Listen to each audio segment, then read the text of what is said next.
I invested considerable effort in planning the lighting on this layout. I wanted to make sure the area underneath the platform was not too dark. The large headlight on the pre-war train nicely illuminates the whistle station as it goes by. The pond contains luminescent fish simulated by lights underneath, and also enables a view of the train below.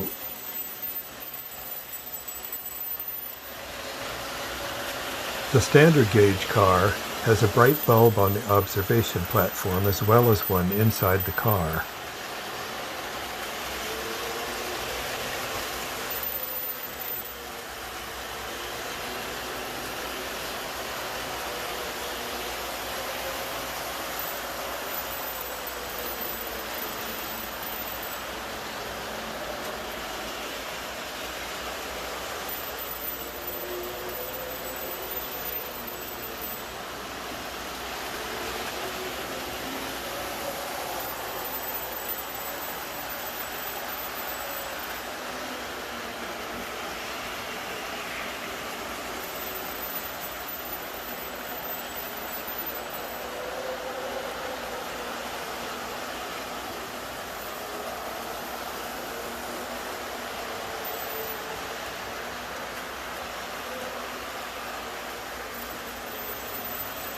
A string of 60 battery-powered LED mini lights attached to the bottom of the elevated platform provides lighting for the pond and for the area below.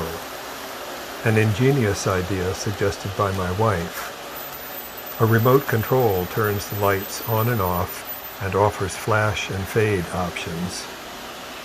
The plastic-filled town hall looks especially inviting with its dual warm interior lights.